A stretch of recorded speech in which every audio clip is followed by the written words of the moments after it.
what is happening in PDP is not new. And let me quickly correct one impression. As we speak very just now, Damagu is still the chairman, and INEC has acknowledged that. And not the National Working Committee that they had in FCT, not that one, but the National Working Committee of the party. They have since, written to INEC. INEC this afternoon, this morning, acknowledged that Damagu is the authentic PDP party chairman, and indeed that they will go and observe the national convention in Ibadan or your state. So for us, the crisis in PDP, I must be very frank with you. We must be very careful as a nation.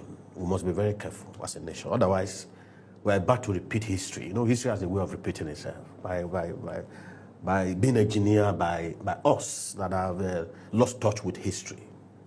I will take you back to 1962, if you have forgotten. As a student of history, and part of my thesis was presidential elections in Nigeria drawn from. I've been interrogated, and I have discovered that with what is playing now, engineered by the presidency or the president, whichever way you decide to put it, whether the president or the presidency, for me, it's likened to 6.5 dozen.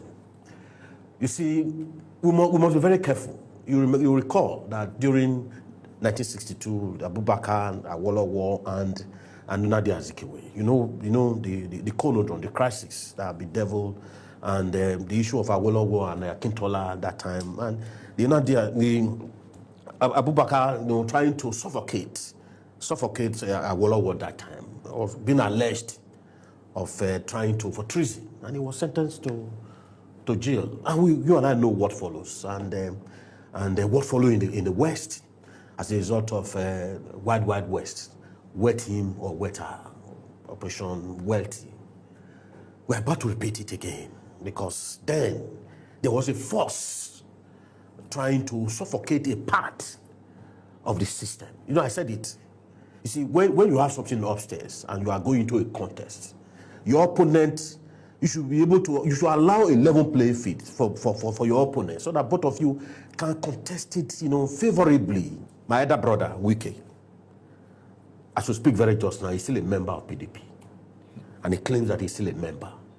But the faction led by, what's his name again? Samayaun and the rest.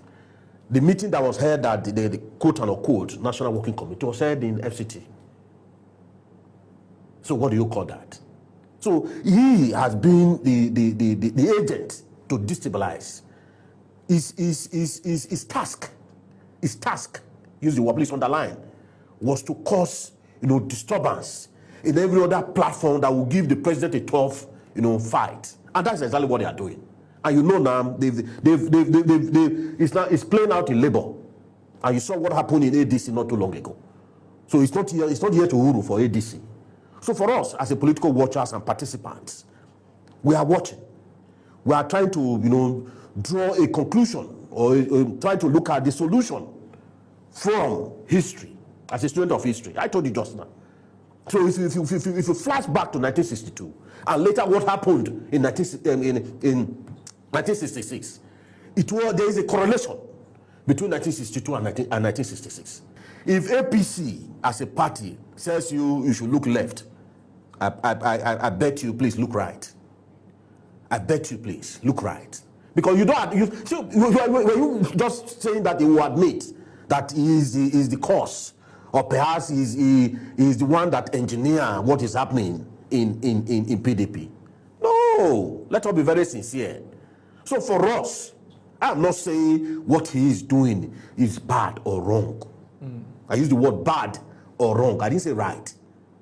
So for me, he must try to consult students of history to advise him better, so that we'll be able to take a cue from 1962 to 1966. Right, because not too long ago, very recently, people have been saying, if there will be a country, that is what is in the lips of everybody. But for me, this is the only passport I have. And for me, I'm praying every day that there will go to be a country called Nigeria.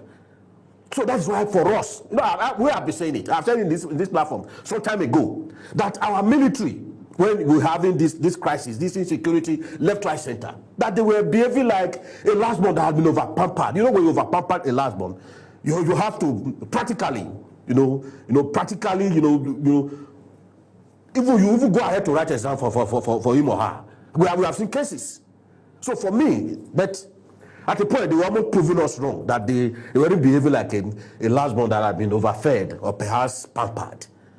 So for me, I want to appeal to President and his co-travelers that they need to create an enabling environment. See, sorry, let me quickly say this. If you are a student of history and you try to cast your mind back to when President Ahmed Bola Tinubu was a governor, as he then was in Lagos State, try to look at the scenario, the political scenario in Lagos State, and now vis-a-vis the national scenario as it is now, you will agree with me that perhaps it's likely to the voice of Esau and the hand of I'm not a Bible school teacher. And the hand of Jacob. It's likened to it. And for me, there's no way you will exonerate the presidency, quote unquote, and the president. For the problems happening. For the problem that is happening now, you know why? He has empowered one of their own, financially viable, mobile, to cause disharmony in PDP. That's exactly. You see, we must learn to call a spade. It's never a guiding fork. That is exactly what we are facing now. And if you, as I use the word, I wouldn't want to. If you cast your mind back to Lagos State, 1999, the AD, just name AAPP, just name them, SDP in Lagos State, 1999 to 2027.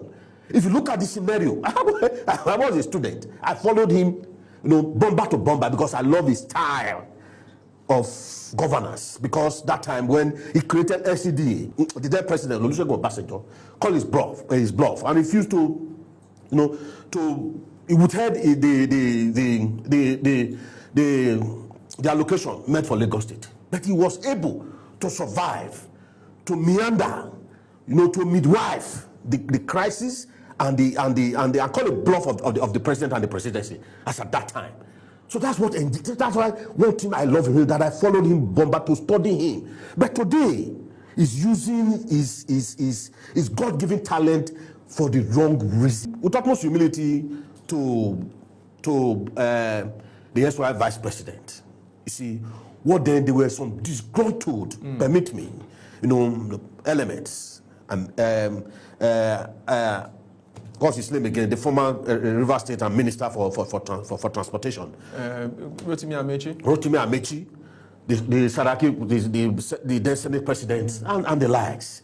They felt that they were very comfortable with the scheme of things in the PDP as it then was. So they decided to, and this the former Vice President thought that now is the turn of the North, knowing fully well that Goodluck Jonathan completed the tenure of Yar'Adua as a result of his demise. So there was a crisis. So for me, if you look at the argument then, to some extent, it was tenable. Because that tenure was meant for the North, not necessarily for the South. Because of his demise as a result of death, may he so rest in peace, Goodluck Jonathan steps in. For me, in politics, with utmost humility, there's agreement tomorrow. Agreement today might not be agreement tomorrow. So that's exactly what happened. And they had a very genuine, cause that they were out to fight. And they discovered that nobody were willing to listen, and they now pitched tent with APC, and that's why we are here today. And that is exactly what the man in the saddle of leadership, the presidency and the president, what they are trying to implement as in this present day and time. That's why I'm admonishing, I'm pleading with utmost humility. I'm a very, I believe in the truth, because I know it is only truth that will set us free. For sure, PDP has its own side. That's failed Nigerians. I haven't said they failed Nigerians. They have their own side of the blame. You see, when you are being tutored, or perhaps when you are born into wealth, and suddenly the breadwinner is no longer there, and you are now led to start from the scratch, it is difficult. PDP have been issued from 1999. At the time, the pride said that they will rule this country for 60 years. But at the end of the day, they rule for 16 years. So they are not used to being in opposition. The only party that big issue that have been to be opposition is APC. If you go back to history, even now they are still behaving as if they are in opposition. They are still behaving. If you look at it, very dispassionately, you will see that they are behaving as if they are in opposition. They've forgotten that they are ruling. They are ruling. Just take a look, a closer look at it. You understand perfectly what I'm saying. So the problem is this: PDP to some extent, they have failed the platform. If you see, there's no way you will compare in terms of then we're just leaving the military rule to a civilian rule, and there was a lot of stabilization, and we must give it to the former president Olusegun Obasanjo. Many of our debts that time were cancelled as a result of his diplomatic engagement, left, right, center. He engaged many Nigerians. They were in abroad, technocrats and what have you, like Professor Ogozi Owela and Akinwumi and many more. Yeah. But today, what do we have in government? We have some clique, some set of persons that were before now errand men and women to the president in Lagos State or in Osun State or in Ogun State that are not being in saddle of leadership. Tell me any technocrat among those that we have now. A foundation of a solid, if you are embarking on a building, for you to have a solid building, you must have a very solid foundation. When you have a foundation that is not solid, that building will collapse. PDP to some extent were able to give us, they gave us a solid foundation.